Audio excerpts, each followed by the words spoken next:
We're just Let's go. it's a full moon, guys. Guys, it is a full moon everywhere across the globe. Oh man, we should just press record as soon as we start talking because like the stuff we say in the beginning is like the best. Yeah, Um the shit we say out. Yeah. Yeah, you never so, know what's coming. yeah, because I was just asking like how Lucy was feeling. Like we use this a little bit like a catch up as well at the beginning of the podcast, just to like see how she's doing, things like that, prep updates. But she was like, "Oh, I didn't sleep that well last night," and she was like, "Yeah, like full moon here." And she was like, "Yeah, it's probably full moon for you as well." Just burst out I'm laughing. like, I've done my homework on the globe and where the moons are at. Yeah, honestly, You full moon profession vibes. astrophysicist. Yeah, yeah. Old me probably would have been so into that as well when I was like in my big woo-woo phases. Before I met you, actually, I was very, very woo-woo. I used to run this thing called Witch Night, Oh, and great. I would have yeah, I would have like 20 girls over to my house and we'd like make a fire and I'd like this is a whole nother episode. Fuck it, let's roll with it. Yeah, keen guys. If you want to hear about my woo-woo nights, like Oh, we'll I slide do. into the DM. I do. It was Fucking a whole next world. week's episode. Yeah. Oh yeah, we can go through the phases. It's so fun. But welcome back to the podcast, guys. This is so exciting. We thank you so much for all of the love on the previous episodes. They've been really, really fun for us. And we've been getting some really cool feedback and lots of like, I mean, I don't know about you, but lots of new people in my DMs. Like, this is like so cool. I'm like, oh, I don't even know who you are. And you're like, loving the podcast. I'm like, this is so cool. Because I kind of just expected, oh, our clients will listen and maybe like friends and family, but it's been like reaching even further than that. And we've done 5 episodes now, I think, if I'm Yeah, correct. this is episode 6. So like Yeah. that's the whole point of this. Like sharing is caring. And like if we share with one person and if that person shares with one person and it helps one person and then it helps another person, that's the whole point of this. So thank you guys so much for sharing and please continue to do so. And if you have any feedback for us or if you want us to cover a specific topic, then please let us know. I'm gonna be like sitting in the back seat today because I've done enough talking for the first few episodes. And I was at the MK Classic yesterday. But let's just give the people a bit of an update as well. Why not? Mm. Um, Mm-hmm. so I was at the MK Classic yesterday to support all of my friends. Mark Hodson, Dara Allen, Dara McNamara, his girlfriend Chloe, Mark's girlfriend Jem, my friend Jem, Nate, Nathan Brumley, who else? Pierce Jarrett, we're acquaintances, Danny Pitstock, like the whole MK crew. Like I know them all obviously from working with Cuba. And it was so cool just to watch like their all of their improvement season and their prep come to fruition. And my cheeks hurt from smiling all day yesterday and my voice hurt. So I'm gonna shut up. Guys, and you don't know what's coming from me today. I'm having a decaf, so I'm alive. I'm alive right now, but I'm sipping away on a decaf. So we'll see how we go when Lucy takes the reign. We'll see how we go. It's always interesting. All right. So what we are going to kind of talk about today is we wanted to have a bit of a discussion and give you our sort of thoughts and overview on some different sorts of, let's say, diets or ways of eating and trends of eating perhaps that we see kind of in everyone, but especially in the industry, we're in the coaching industry.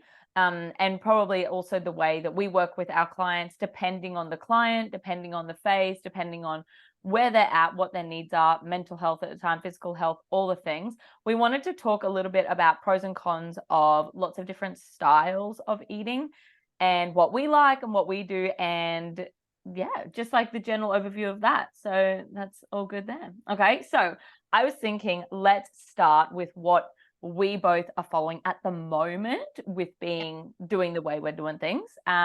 So I'll speak on behalf of, yes. Yeah. Yeah. So at the moment, Katie and I both follow a meal plan structure.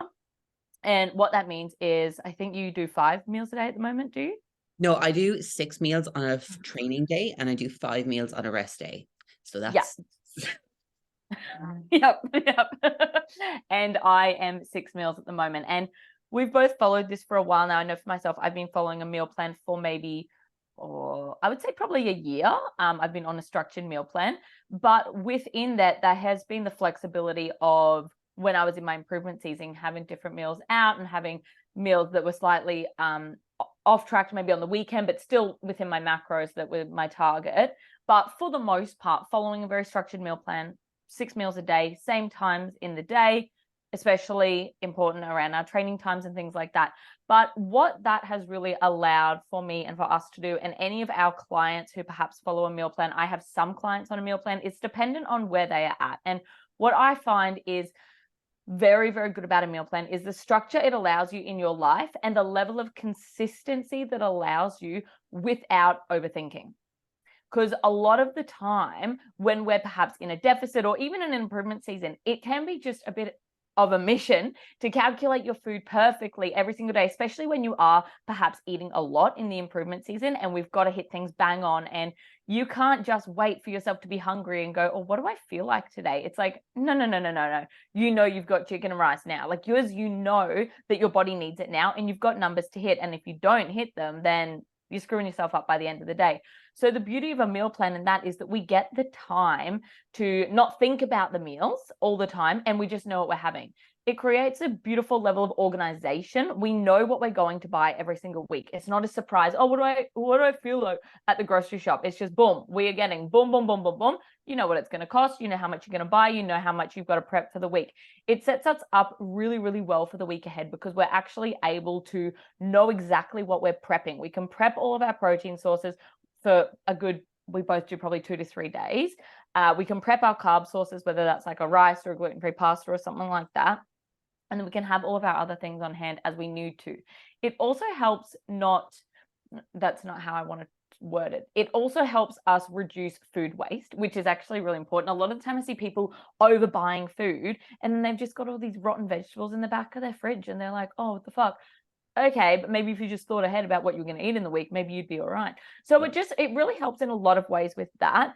But I find for myself, and I feel like Katie would agree, the element of structure that it allows for our energy, our digestion, just actual mental capacity, and especially right now being in prep, like I don't want to be thinking like about food. I'd be trying to make all my meals fucking chocolate to meet my macros. Like it's not going to work like that. It's like your body learns to expect what it's going to get. And that's brilliant. You know exactly how you're going to feel when you're training because you're having the same meal before and after. So you're always prioritizing your performance. And it's just generally easier when it comes to that decision fatigue and that thinking about food all the time. You're able to just see it and know exactly what's coming. And you also learn to love it. And I'm just riffing here. You also learn to really enjoy the foods that are on your meal plan and optimize them. You know what spices work best for you. You know what like seasoning works best for you, and you can optimize the food you're eating. And then we have this consistency with digestion, with energy and all this, and it tastes really good. So that is my riff on meal plans for, let's say, us doing competitive bodybuilding at the moment, but also I personally have meal plans for clients who are pretty into things and who are really wanting to have that element of structure. It's a big structure thing. A lot of my uni clients will have a meal plan because they don't have time to be thinking about their food all day. They're studying and they're working full time. So they'll have a meal plan and they'll have a bit of flexibility on the weekend perhaps, or they know exactly how to track their macros if they need to. And then I'll have people on meal plans if they have some major performance goals. Let's say someone who's trying to put on some muscle mass and maybe struggles a little bit with the restriction around food and things like that. I'll put them on a meal plan to challenge their view of food and to challenge the food that I know they're not going to eat on their own. I'll give them something like peanut butter if I know they're not going to have it, because if it's on plan, they feel safe with that, and then it challenges them to eat it. So that's a little bit of my view. Do you have anything to add there, or the way you see it, etc.? Well, you pretty much hit the nail on the head with everything. And there's going to be pros and cons to like any way you decide to eat your food. Okay. And I love for myself following a meal plan. Now, I was not of this opinion for many years. I was like, fuck meal plans. They're so restrictive, blah, blah, blah, blah. And I was a big macro tracker. But when I say macro tracking, I was still filling 95% of my daily food with like single ingredient foods, nutrient dense whole foods, and like maybe like 5%, 10% of like processed foods. The whole reason why we follow a meal plan, or why I follow a meal plan now, And why I would have anybody else follow a meal plan is, like you said, it provides structure to your day. It cuts down on so much time. It saves you so much fucking time, not just in like the physical sense of like prepping the food or like prepping your meals throughout the week or throughout the day. Like you can save so much time. Like yesterday, when I was going for this trip to Wigan for the MK Classic, I had 2 days worth of food prepped in 45 minutes. That's 12 meals in 45 minutes. Okay, I had it all prepped in 45 minutes. How simple is that? But it also saves time in terms of the mental aspect and energy. Okay, it's saving you energy, that mental fatigue, that decision fatigue people get when they're trying to decide what to eat during the day and they're just kind of winging it. That, to me, and what I've seen time and time again with clients and people who follow, let's say, that sort of like a winging it protocol, they're the ones who never meet their targets. They're the ones who never reach their goals. They're the ones who have issues with digestion, issues with their energy, issues with binge eating and overeating because they're just winging it and they're not eating for hours on end. And then all of a sudden, 4, 5, 6 p.m., they are fucking ravenous and they eat everything in sight that they can possibly get, or they order a takeaway and they're like, oh yeah, I didn't have time to cook. You had fucking time to cook. Okay? Or to be organized. Yeah. Yeah. But from the standpoint in terms of why I love meal prep and following a meal plan for myself is the fact that I know it's not rigid. I know it's not like super, super strict because I know I can swap out a like for like carbohydrate source. I can swap out a like for like protein source. I can swap out a like for like fat source if I need to. But also because it allows me to have consistency throughout my entire life. It allows me to have consistent bowel movements. It allows me to have consistent energy. It allows me to have consistent digestion. It allows me to have consistent sleep. It allows me to have consistent stress levels because everything is prepped in advance and I know what I'm eating and I'm not stressing out about, oh my God, what am I going to have today? What am I going to have today? What am I going to have for my next meal? Consistency across the board. And that is so, so important when it comes to any sort of physique-based goal, whether you're trying to drop body fat or trying to gain muscle, or you have competitive goals, whether that be in bodybuilding or ballet or dance or whatever sport it is. You need consistency in order for your performance to be consistent. Okay, as an athlete, you have to be consistent. If you're up one day, down the next, you're not going to be a good athlete. Okay, you need to be relied upon in terms of your performance each time you step onto the field or into the studio or every time you step into the gym. Okay, but yeah, I was a big person who was like, fuck meal plans, they should only be handed out by a dietitian. Wow. Meal plans, when done right, are not restrictive. And whenever I do meal plan, I ask my clients for every single food that they absolutely adore: carbohydrates, proteins, fats, in terms of like the whole food sense, but also like processed foods that they enjoy as well. So like biscuits or crisps or ice cream or something like that, or cookies or something, whatever it may be, or a snack bar or something like that. And I will make a very, very all-round, like inclusive meal plan that you'll be like, oh my God, I didn't realize I could have this on a meal plan. Okay, because everybody's idea of a meal plan is like chicken, broccoli, rice, sweet potato, turkey, broccoli. Delicious. But which, yeah, they're nice meals, like, because we're on prep. But I get it. Doesn't have to be restrictive. Okay, you can have so much variety in your meal plan. It's just about actually including it in your meal plan and calculating, let's say, all of the micronutrients, macronutrients, vitamins, and minerals that you need in order to function properly as a human being. That's another thing. If you're consistently eating like 400 grams of fruit and veg across the day and consistently eating like your potatoes, your oats, your things like that, you are getting all of your essential micronutrients, vitamins, and minerals every single day without skipping a beat. Therefore, you're not going to run into any mineral deficiencies, vitamin deficiencies, because you're eating one thing one week, not eating it the next, 1 month, like have a big focus on some other type of food and you don't eat it the next. It's very, very important to have all of these things included in your diet consistently so that you don't run into these issues. Yeah, Brilliant, brilliant. Absolutely agree. So many good points there. And I agree. It's just that level of consistency that it allows for us in order to also thrive in other areas of our life. Because when that's the base and the structure, we don't even think about food. It's just there and it's just done. And I also agree. It's food focus. It eliminates food focus. Like we're both on prep. Our food focus is like next to nothing.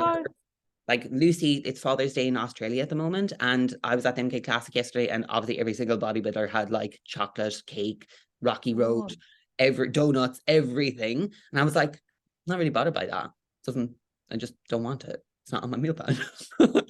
I agree. It's like, it's not like the desire for all this different food. I'm like, I just want my meal. I'm like, I really just want my salmon and rice. Like, I'm not really fussed about the other crap. Like, yeah, it's good. It eliminates that food focus a lot. And then the other thing I was going to say is, I've just forgotten it. 3, 2, 1. Oh, I am also the same with clients. I'll get them to send me a list of everything they're currently eating, what they want to keep in, and where they want variety. And then I'll often say, okay, you can swap out your dinner twice a week if you'd like, but make sure you still track that as macros so you know what you're having.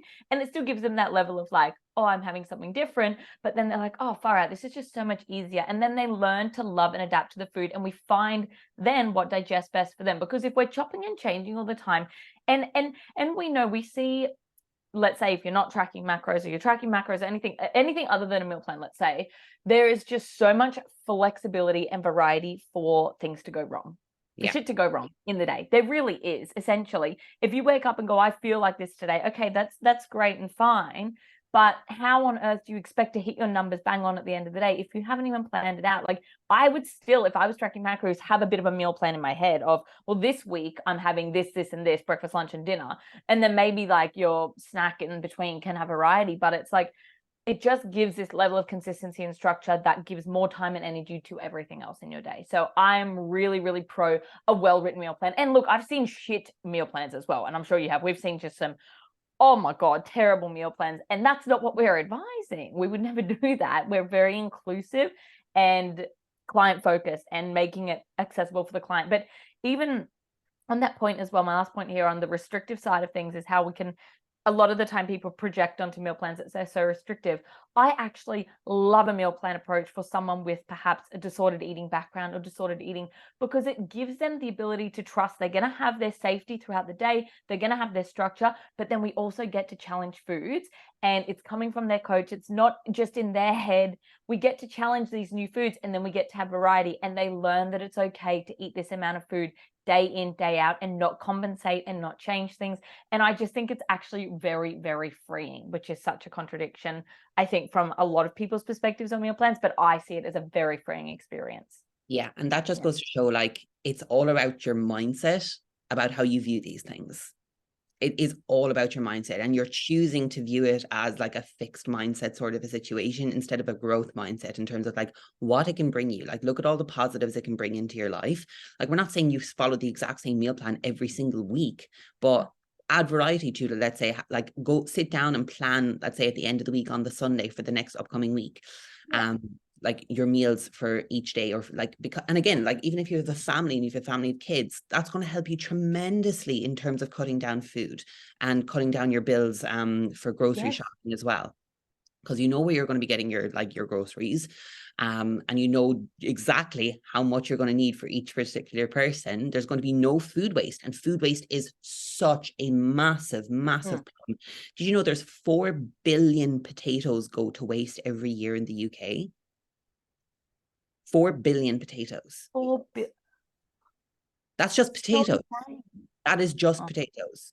And I know myself, because before I had a meal plan, I would buy all these like amazing fruits and amazing vegetables, and it would literally just rot in the back of my fridge. And when I was living with the first person that I lived with over here, not Mark, but previous to that, she like was vegan. She wanted to follow a meal plan, or no, she didn't want to follow a meal plan. So she used to buy like Hello Fresh and like all of these like subscription services things. Every single couple of weeks, there would be rotting veg or rotting meat in the fucking fridge. And it was disgusting. It was absolutely disgusting. And like, what a waste of money. What a waste of money and resources and food, like food. Anyway. Food, just food, full stop. Yeah. So yeah. That's Yeah. meal plans, guys. I'm very pro meal plan. If it's done right and if you've got the right mindset and mentality around it, I think they can be incredible. Yeah, I for think they sure. can be incredible. So, So okay, what are we moving on to next? I think let's move on to macros in a really positive way of how we would move our clients through macros. Yeah. Macro tracking. Yep. Not yet into the somewhat weird side of macros that people can get into. So we're gonna go into that as well. But okay, from a macro perspective, for maybe for anyone listening as well, I should clarify. Tracking macros, what we mean by this is using a tracking app, perhaps like in Australia, it's MyFitnessPal Chronometer. I'm not sure in the UK.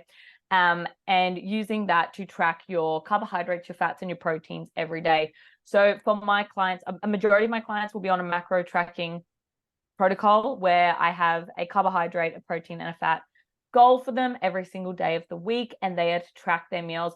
I encourage them to pre-track the night before or the morning of, and I always encourage them to track their protein already in the day and structure their meals around their protein. Now, the beauty of macro tracking, in my opinion, is for someone, let's say, new to getting into food and exercise and the lifestyle, let's say, is it gives you a lot of education and understanding and awareness of food. It's actually one of the biggest things. Yeah. It teaches you how right? to do macro math. Yeah. And it teaches you what you're putting in your body. Yeah.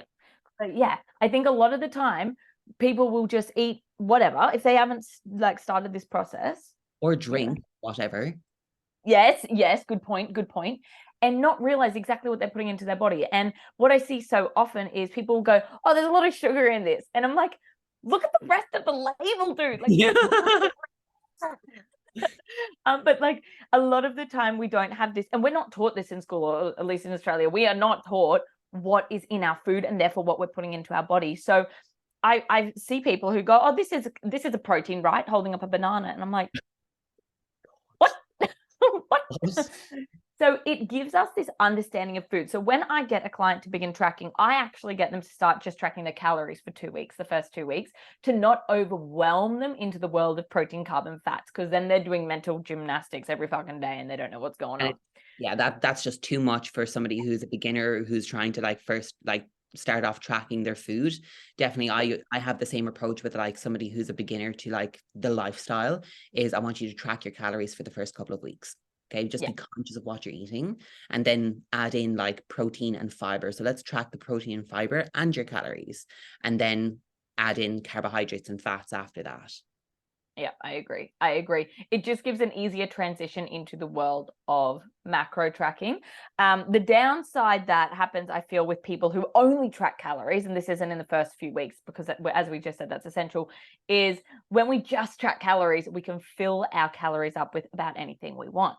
And then we end up perhaps having way more fats and way more carbs and zero fucking protein and fiber, because naturally they're the good tasting food sources a lot of the time, or what people are accustomed to eating and what in our diet culture is the thing that we most eat. So that is probably the downside to just tracking your calories. Now, when you start to track your macros, you begin to have an understanding of what is in your foods and therefore how to structure a meal properly. And this is so important.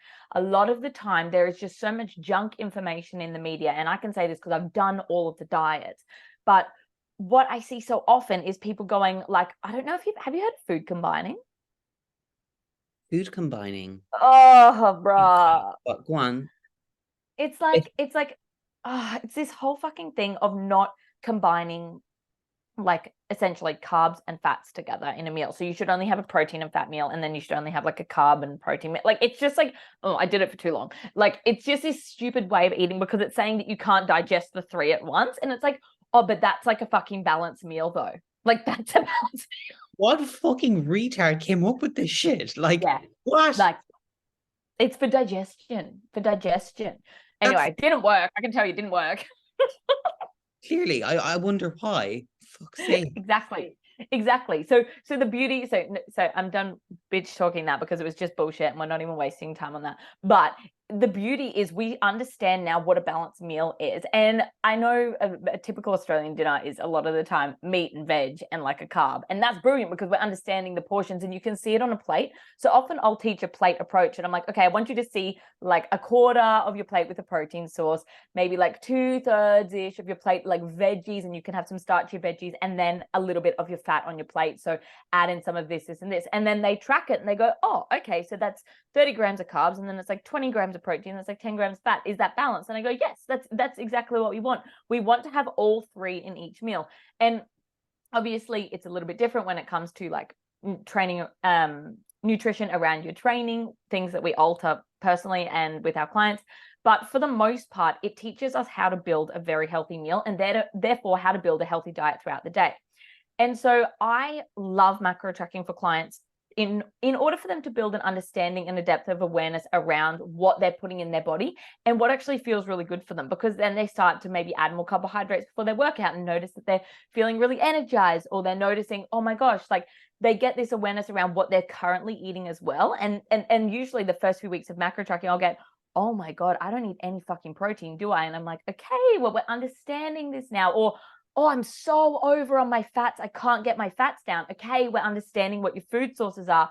Now let's look through and see, okay, that's your heaviest fat source. Look, you're having salmon 3 times a day. Oh, okay, now we can make these shifts. And they're very empowered by this because they go, oh, I can do this. I can shift things around and I can do this math and hit these numbers. And it's a very empowering experience for people. And I feel like, again, similar to meal plan, if the client and the person, anyone, has autonomy and can actually have a very good structure for themselves and an intrinsic motivation to do the tracking well, you also are going to improve on digestion and energy and sleep and all of the things, because you know what you're putting in your body at different times of day. It just creates another fantastic level of structure.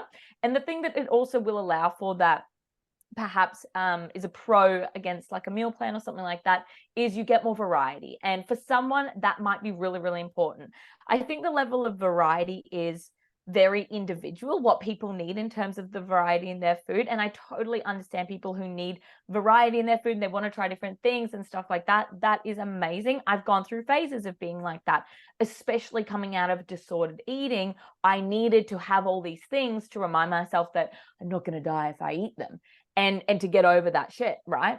So for some people, that variety is really, really good. If you're a foodie and you love cooking, maybe that's really important. And to know that you can still make all these delicious meals, but you can fit them in your macros and still be moving towards your goals. And also it gives us this understanding we can eat out and make good choices, because when we look at it through the lens of macros, we get to go, oh, I can have a GYG because I can actually see either they might have the macros already on the website for you, which is amazing. Pretty inaccurate half the time, I reckon, but you know, whatever. But at least you get to access discernment and go, okay, I can see in this meal, I've got my protein, I've got my carb, I've got my fat, I've got my veg. Cool, I've hit a balanced meal out. That's very empowering and educating. Yeah. So I love macro tracking. Yeah, I love it.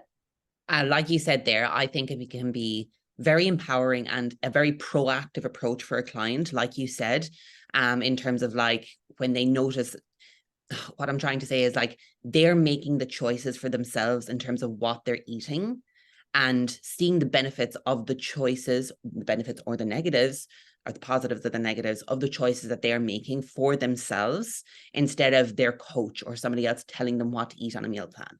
So when they notice that their digestion is a little bit off, and let's say they tell that to their coach, and we'll be like, okay, well, what happened when your digestion was off? Okay, what happened on that particular day? Were you stressed, or was it something that you ate? Okay, like let's look through your full day of eating on your Chronometer app or your MyFitnessPal, and let's take a fine-tooth comb and look through exactly what you ate on that day.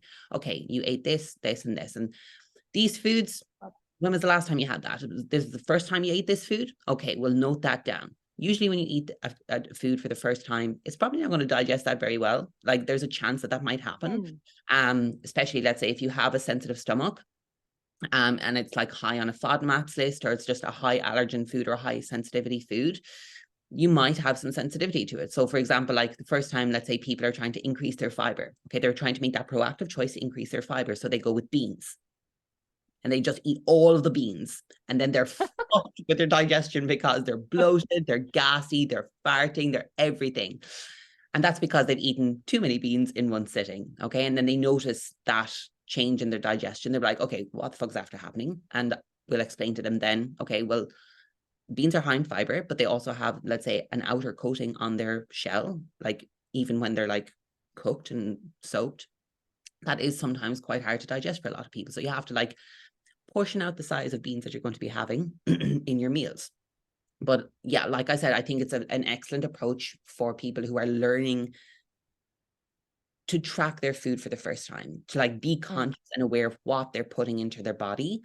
And like you said, and in essence, like at the end of the day, they're still kind of planning their food when it comes to, let's say, macro tracking, because we're asking them like to plan ahead the night before or the morning of. Like we do this exactly the same way anyway. Like I'm just repeating myself. We literally are like the exact same in this approach. And then structuring, let's say, how to structure a balanced meal. So like having the protein, having the carbohydrate source, having a fruit or a veg, having a fiber source in your meal, having a fat source in your meal, and getting that balance right. Because like you said, if you're just tracking calories, you're just going to want to fill every single one of those calories with really processed foods like Pop-Tarts and donuts, because you're just like, oh, it fits my calories, it's fine. Yeah, but like, what type of like benefit are you bringing to yourself? What type of nutrition and nourishment are you bringing to your body by eating donuts and Pop-Tarts all of the time? Exactly. I think that's the beauty of having a fiber source as well. Yes. Of having a fiber target. Sorry, a fiber target is, fruit and vegetables. I have to eat those. This is good. So like, and if people don't know, like you should be aiming for 25 to 30 grams of fiber a day. That's the recommended intake for women. And then 30 to 35 grams, even a little bit more for men a day is recommended as well. And like the benefits of fiber are, that could be another episode in of itself, just talking about fiber. It's not just digestion, it is to help, it's got anti-cancer properties in terms of like, it helps bind to excess toxins in your large intestine and you excrete them through your feces. It prevents colon cancer. It helps reduce your cholesterol. It's like loads of different benefits from it. Okay, the list is endless. Anyway, I'm going to shut up talking now. But yeah, like I said, I think there are cons to all of these things, but the con with macro tracking is like, you're kind of just winging it throughout the day if you don't plan ahead of time. And like I just said there, like you're still planning with your food if you're macro tracking, or you should be anyway. So yeah, I agree. And I was going to go into the, like, let's say cons of just like maybe it may be a little bit difficult when you first start macro tracking, and you see that stuff all over like TikTok and stuff of like, I think I've made one before, when you get to the end of the day and you've got like 100 grams of protein and 2 grams of carbs left, and you've got it's like, it's normal, guys, and it's going to happen at the start. And that's why we put those measures in place of, hey, try and pre-track the day before, so you've got a bit of an understanding of what is going to go where. And what I often say to my clients is, how about you try and track, like plan out your food for the week of what you're going to eat Monday to Friday. Let's do that. Track it for the week, and then you don't even have to open the app Monday to Friday. You know what you've got. You're just eating your things, and then let's have some flexibility on the weekend and practice your skills of tracking things when you're out. And it's a really great approach, I find. So I think macros is really liberating. It's very empowering, and it's very educating for anyone to do. And I think it just gives you a much deeper understanding of what you're putting in your body, and also the connection between your food, yourself, your body, and all the things. It really, really is a deeper level of connection, and I feel is so important. Yeah. And I just touching on one more con with macro tracking in terms of like my experience with it. So when I first came out of like my eating disorder, I started macro tracking. And I was stuck in that macro tracking hole for a long time. And it kept me in the repetitive cycle of having an eating disorder because I was hoarding my macros towards the end of the day. Yeah. Oh, big one. Big one. I wasn't eating. I was like fasting until like as long as I possibly could, so that I could have this massive fucking binge at the end of the day of like 2,500 calories. Which is not healthy. And that's still another form of disordered eating, even though I'm tracking my macros. I hit my macros. Like, but you didn't plan it out properly, and you're fucking up your digestion massively and your relationship with food. And like I said, it wasn't until I followed like a structured meal plan that forced me out of that habit, that bad habit. So yeah, anyway, riff. That's a big one. That works on what I was going to go on to next. So guys, macro hoarding, that's a big, big, big one. And I see that time and time again with the disordered eating path, and even just like bit of a restricted mindset is like that, leaving it to the end of the day and then just going, well, it fits my macros, so I get to eat. Oh my God, I used to do it. I used to be so cooked, eh? Like the shit, I would leave like 70 fucking like grams of peanut butter or some shit. This was before we worked together, don't worry. You're like, what? And What? like, just like literally save like all this food for the end of the day because it fit my macros. And I was like, no, you just fucked your digestion the next day and just yourself. Like, what was that for? So that's a big one, but that's a whole probably another episode we could riff on. But kind of linking into that, another maybe downside and another sort of diet that we were going to go into is if it fits your macros. And this is So you already have more opinions on this if you want to sign up. No. You just heard the 2 exhales, just like The eye rolls to heaven. literally, if you're watching this right now. Okay, so if it fits your macros, essentially is a little bit of like a trend in, I don't know what world, some fucking world. It's the Windsor land. That's what it's a trend Yeah, in. yeah, brilliant. If it fits your macros, essentially is eat whatever the fuck you want and make sure it fits your macros and you're good. So it has no importance and respect towards micronutrient quality of foods, to the actual foods you're putting in your body. It's just hit your numbers and you can eat whatever you want. And so I know when I first got into like tracking and like understanding food and stuff, I used to think, oh my God, this is awesome. Like I can eat anything I want and fit it into my thing. And like, oh my God, I'm not going to get fat. And it was like, I never ate junk food, but I would just be like, oh, well, 70 grams of peanut butter fits in my day. So I guess like I'm going to have that for lunch because it fit my macros. And it was like, okay, your fat's probably a bit too high there, honey, anyway. But it was this feeling of I can do whatever I want and I can still have a form of restriction and make sure I'm getting to my goals. And it just doesn't work like that. It really doesn't fucking work like that because it's completely negligent to actually quality food sources that you're putting into your body. It's very negligent. And I find you see these people who post this crap on if it fits your macros and making these stupid meals or only 30 grams of fucking carbs or whatever it is. But it's like, yeah, but look at the crap you've just put into your body. Like there is no quality, there is no nutrients, there is no care for the body, how that's going to digest, what that's actually doing to you. But if it was low carb or whatever the fuck, I hate it. I think it's the biggest cop out. I think don't fucking be on macros if that's what you're going to do because it's a waste of your time. You're barely on your macros anyway. And that, if anything, I think the biggest thing it does is ramp up food focus and it ramps up decision fatigue because it's like, I can have anything. So what am I going to create? What am I going to create that's like, and it's just like a waste of your time. Honestly, that's my opinion. There's not much more to it. Yeah, I'm trying to find this post that goes over some literature in terms of why having like why if it fits your macros is actually not beneficial for your fat loss goals or even like your muscle building goals. The quality of your food matters. Okay, think about it. When you are, let's say you have a fucking Porsche, you're going to be getting the premium fucking petrol or diesel or whatever it is for that Porsche. You're going to be getting the premium oil for that Porsche because you want it to run well. Okay, you want it to run fantastically. You want it firing on all cylinders, like I always say. Your body is the fucking same. Okay, yeah, we don't want to be talking about our bodies as machines, but in some respect we can. Okay, your body is going to function and perform so much better when it is eating nutrient dense single ingredient foods. Okay, and if you're trying to macro math, if it's your macros, fit all of this highly processed food into your diet, trying to make like these miraculous concoctions filled with so many artificial sweeteners, artificial ingredients, artificial fibers, you are going to be a bloated, digested mess. It's going to mess with your skin. It's going to mess with your digestion. It's going to mess with your daily energy levels. And oh, what was I just going to say? Fucking prep brain. They make all these miraculous concoctions. So yeah, that's what I was saying with artificial sweeteners, artificial ingredients, artificial fibers. Your body doesn't have artificial enzymes to break down those artificial ingredients. Okay. And we can't ignore, obviously, the new literature that's come out about artificial sweeteners as well. Like if you're going to be filling your diet with every single meal with like artificial sweeteners and skinny syrups and whatever it is, there is new literature out and other literature that's been around for years that people just haven't really paid attention to, that some of these artificial sweeteners are not good for your health long term, in terms of they can be cancer causing. But what I was trying to bring up and find the post on was, I don't know if you follow this guy. His name is Jackson Pios.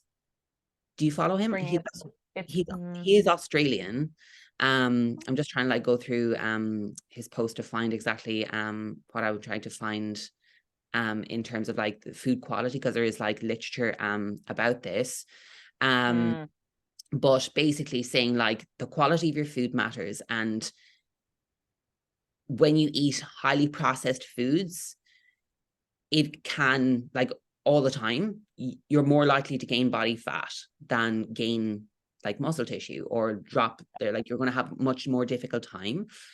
It sets off your like sense and your brain on your sensory overload in terms of your taste, which makes actually sticking to your macros that much harder. And then you have a like harder time of like sticking to your macros because you've just like overeaten on all of these artificial, highly processed foods. What else was I going to say? As well as like you said, you're going to run into the issue of you're going to be eating like, and if it fits your macros, fitfluencer dipshit, you're going to run into loads of issues with micronutrients and vitamin and mineral deficiencies. Okay, you're going to have shit digestion because you're not hitting your fiber targets. You could run into, let's say, issues with, let's say, low vitamin D. That has a whole host of issues. Okay, you can run into issues with low vitamin A. That has a whole and vitamin E. That has a whole host of issues with your skin and your eyesight, things like that. It's like, that's why we're not trying to be like all like holier than thou because we want you to follow a meal plan or we want you to eat whole single ingredient nutrient dense foods. We're not trying to be holier than thou and be like be like us. No, it's for you. It is for your it is just for your health, not just now and your physique goals. Like there's so much more to health and fitness, and that's the biggest thing that I'm trying to like get across to people right now. There's so much more to your health and fitness than the way that you look. So much more to your health and fitness, the way that you look. It's your health long term. It's preventing cancer, okay? It's preventing cardiovascular disease, diabetes, things like that, okay? And if you're constantly eating all of these like highly processed foods and like with no thought or, let's say, rhythm to anything that you're eating, you do run the risk of gaining these non-communicable diseases. It is what it is. And so anyway, I could go on like another tangent here, but another thing that you touched on as well as no, I won't touch it because we're just going to go reverse back into macro tracking.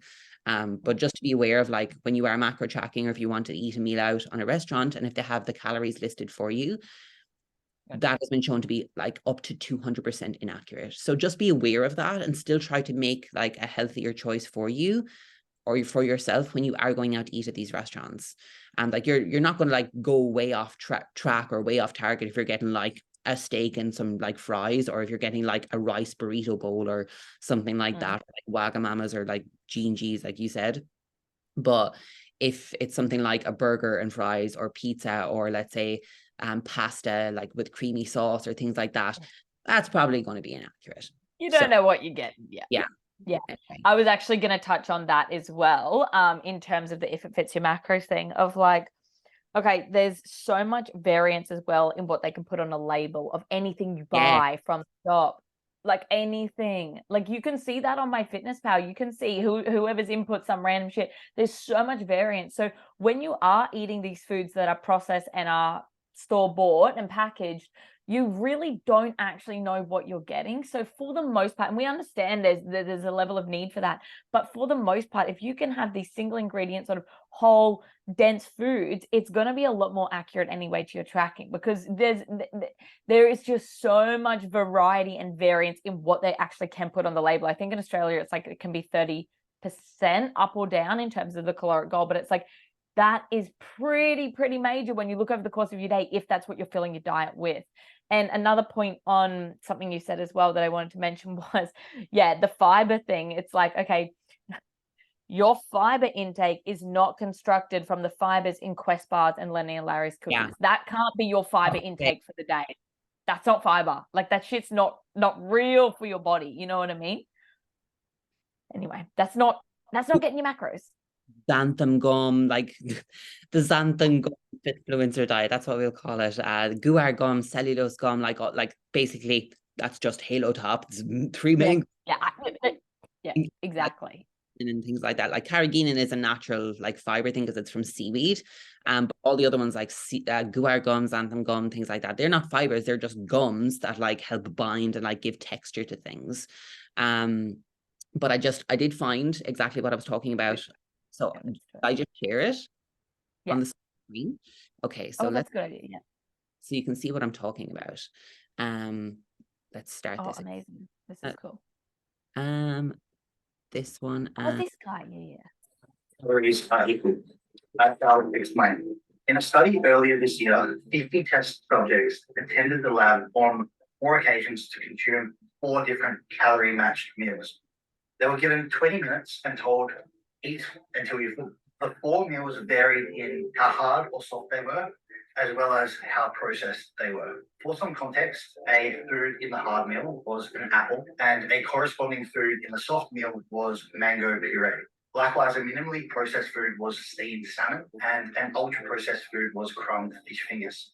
So what did we learn? The soft meals led to more calories being consumed compared to the hard, and the ultra-processed meals also caused more food to be eaten compared with the minimally processed meals. Even though people ate the most during the soft, ultra-processed meals, they didn't feel any fuller compared to the harder and less processed meals. And even though these meals led to more eating at lunch, it didn't lead to them eating less later in the day. This means that incorporating more harder textures into your diet can be helpful for managing your hunger and your calorie intake. Less chalky mousse, more carrots maybe. Likewise, sticking with less processed foods in your diet will help you to feel fuller from your given amount of calories. This is because minimally processed foods often contain more fiber and water content and have larger volume. So there you have it.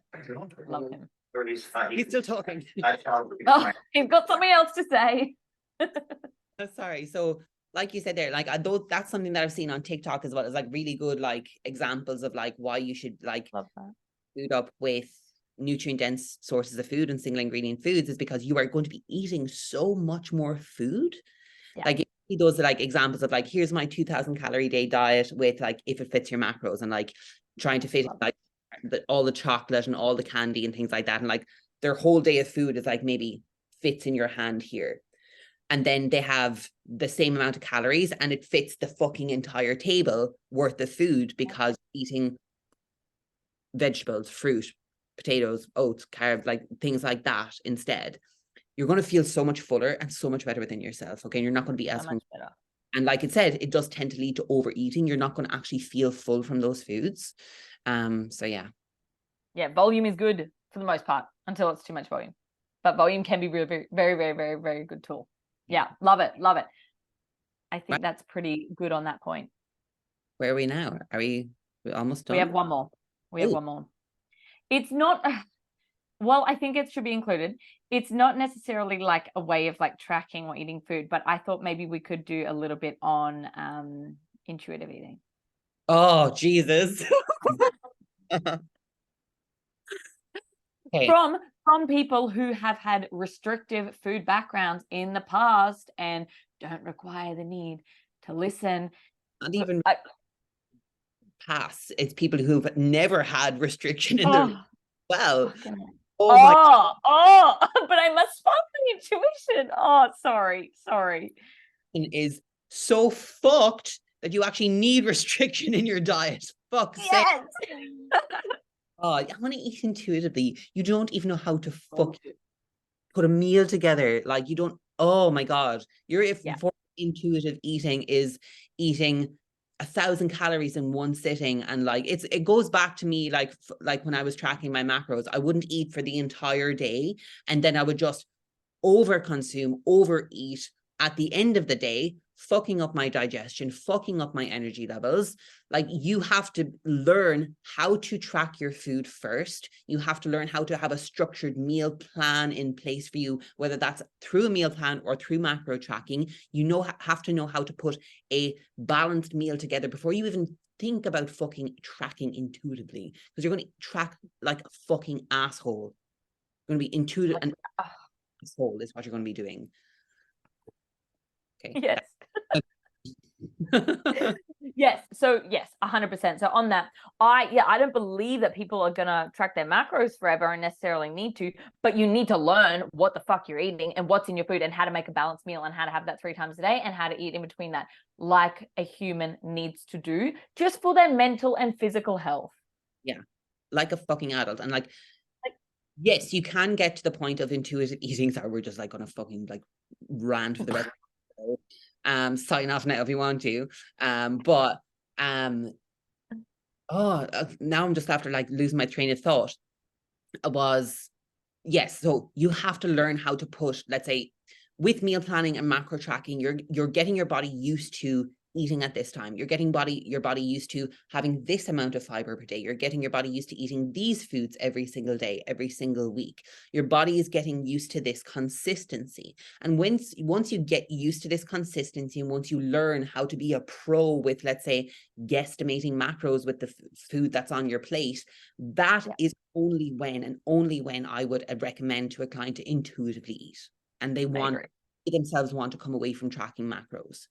Okay, you have to put in the work before you, let's say, go to intuitive eating, because it will not work for you. You will gain weight, or you will just not eat at all.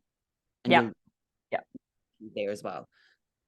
Yeah, I agree. So I think so if anyone doesn't know what intuitive eating is, it's essentially the movement of not restricting and having this ability to eat what your body is telling you at once in the day, and to listen to your body and to do all these things, which is like, I'm not against listening to your body, 100%, I understand that, but also like, you're just not, like, you're actually fucking not, like, this is the truth. Okay, a lot of the time intuitive eating, I believe, is an excuse and a way for people to either happily overeat and think they're superior because they're listening to their body, but they're actually just fucking overeating and eating shit in the day and not nourishing their body. Or it's actually an opportunity for people to eat like shit and restrict themselves. So I know for myself, if someone says to me, I want to intuitively eat, I go, okay, maybe we can have an intuitive day, or we can have some off-track days, but do you actually think that's going to be the best thing for your body? If you have a deep understanding of food, 100%, you should be able to eyeball things and understand what you're putting in your body, and you should want to do that. You should have built the skills, built the habit, and built the desire to do that, because that's what your body expects, and that's how you know you thrive. But for people who just suddenly decide they want to do intuitive eating, I just think it's the biggest cop-out, because what does it allow you? To wake up and go, I intuitively feel like chips for breakfast. And this is what I see. It's literally what you see online is people being like, intuitive pancakes. And it's like, no, you just want fucking pancakes, you're fucking child. Sorry, but that's my opinion. Yeah. Like it's just anyway. I was going to touch on something there as well. Is like, it's just led by this fitfluencer fairy. Yeah, it is. And these fitfluencers don't realize how much power they have and how much influence they have on people. And literally, like, there's girls out there who want to be fucking carbon copies of these other girls online. And it's just like, you have to be so careful. So and like, they don't realize the power that they have. And what was I going to say? Oh my God, prep brain is so bad today. I didn't sleep. Real. Same. What did you just say? So I might remember. So I was saying how I think it's an excuse to either overeat and neglect like actually eating healthy foods for your body and eating what you think you want as a way to just, I remember now. So if a client did want to move towards influence eating, like that's it though. We're just going to call it that now. If a client moved towards, I was about to say in eating, what I would do in that situation is, we'd start off with 1 or 2 days a week where we would try, okay, let's intuitively eat this day and see how your body reacts. You can see what happens. Now, if you come back to me after, let's say, and you come into me, you're checking, and I'm looking at your tracker, and on the days or on the days around the days that you intuitively ate, your digestion was off, your energy was low, your mood was low, your stress was high, your resting heart rate was super high, I know from that data that you have overeaten massively like a fucking pig or an asshole. Yep. Or the other way around, if your energy is super fucking low, you haven't eaten at all. Yeah. So I know, okay, well, intuitive eating is not going to be the best thing for you.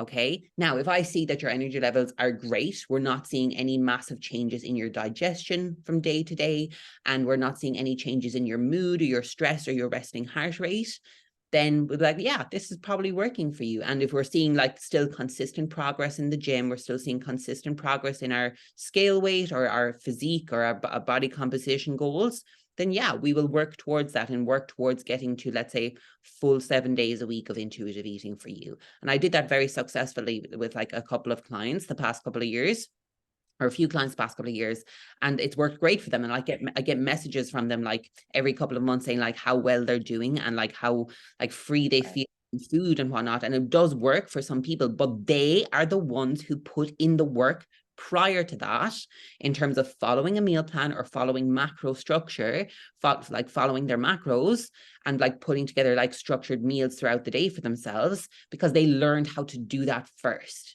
And now they know what the body actually needs versus what they think it needs. Your body doesn't need pizza. Your body doesn't need fucking pancakes. It doesn't need chips for breakfast. Stop being And it's not even, and your head doesn't need it either. Like, I absolutely understand for people with an eating disorder, it's totally different. They need to have the foods to break the fears. That's totally different. But for a person who is got no fucking issue eating a pizza and no projections around eating pizza, you don't need it just because you get a desire for it. It's very different. A desire for something isn't actually being intuitive about wanting it. That's completely different. You just fucking want it. Like, just own that. Yeah. You know what I mean? And I'm the same with you go. Sorry, I was just about to say, and touching on terms of like the health aspect as well. If you're intuitively eating, let's say, highly processed food, high fat foods, pizza, Pop-Tarts, whatever it is, that disrupts your gut microbiome. And your gut microbiome is directly linked to your mental health. My university was like one of the pioneering universities who like started that research.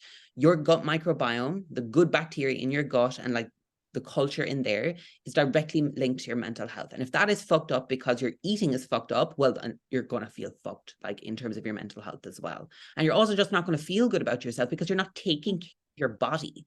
Like you're fueling your Porsche with shitty petrol that you're getting from like this gas station down the road. Yeah, it's full of excuses, honestly. I just feel like it's very disrespectful to your body to actually say, oh, yeah, I'm intuitively feeling like that. Absolutely. If you feel like ice cream, have ice cream, but don't say it's because you're intuitively you're healing yourself. It doesn't work like that because you're neglecting and rejecting beautiful, nourishing foods that are actually going to help you. And it's not my thing. I have clients who'll do an intuitive day a week or something like that, but only clients who I trust have a deep understanding of macro tracking, who eat very well throughout the day, who I can see their food every single day. I can see exactly the food sources they eat. I know what they're having.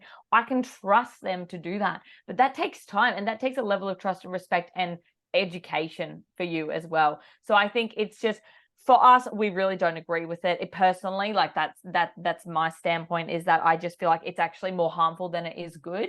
And I don't believe that people have to track macros forever, but that's the point we're making, is if you can understand what you're putting in your body, you can educate yourself and be aware of the foods you're having, how they make you feel, and actually learn a level of respect for yourself and the foods you're going to nourish yourself with. You're not going to choose to have that shit all the time anyway. So intuitive eating would just be like regulated eating for you, maybe without putting it into an app. That's it. What an excellent episode. I know. I feel like all my clients need to listen to this, like, as homework. And anyone who wants to be coached by us, like, be prepared. Well, but isn't it good because it's like you can see what we stand for? Like, we're so just like heart on sleeve. This is what we stand for. This is what we do. This is why we believe in it. And we're willing to give the contradictions and talk about the pros and cons of all of the types of eating, because we've done them all. Well, I mean, I haven't done intuitive because I just think it's wasting my time, but I have done majority of them and I know what works for me, and so have you, and we know what works for the many, many people we coach as well. We know, like, we have experience, and like we just said, we're not doing it because we're like, we think we're holier than thou, or like we just so care. follow like one way of eating. We're not. We know what works for, we know different approaches work for different people, and we're very open to that. But if we see that it's not working for you, we're going to call you out on that. Okay. And we're going to be like, look, it's not working for you, and I'm seeing it not working for me. And I can see how it's not working for you, and here are all the you, or know how it won't work for you. Here are all the positives and benefits of this way of eating. Okay. Yeah. You make your decision after that, but this is what I would advise you to do. So yeah, we're not going to be like bullying you into one way of eating or one way of doing My things. clients do all of the things. Yeah, I'm willing and open to it, but if you're the right person for it, and if it is for the right reasons. Yeah. Like you said, it has to be for the right reasons. So yeah, epic episode. I was really happy. We should So good. I think we should. We love ranting. We love getting heated. And then the prep brain comes in and is like, wait, what were we ranting about? Please bear with us for the next 4 to 10 weeks. That's a disclaimer. Yeah, but it's good. It's good. The passion is there. I love it. And again, another positive from this, all like, you can see how passionate we are about this, and you want to have passion from people who you're working with. Oh, absolutely. And it's only because we care and we know what works, and we want the best for you and your health and your mental health and everything. So yeah, what an incredible episode. Thank you guys so much for listening or watching or whatever you did. That was awesome. I might give that guy a follow. He was incredible. Maybe we can put his name in the show notes if anyone wants to give him a follow. Jackson P.S. He has no problem with like followers, but yeah, anyway. If anyone wants to learn more about the right things to do with your body, follow him, follow us, but follow him. And make sure to share this episode with your stories, or give it a like, give it a comment on YouTube, subscribe, do all the influencer things, apart from if it fits. Don't eat the gums. But also share with anyone who you feel maybe would benefit from learning this about food, or anyone that maybe isn't eating in the most optimal way, or you can see them doing some cheeky cook shit with their food. Maybe just share and be like, hey, you might appreciate listening to this episode and you might learn something. So yeah, amazing. Incredible. Well, I have lots of steps to do as well. So good. I will see you. We'll see you guys next week. Bye. Which episode? Oh.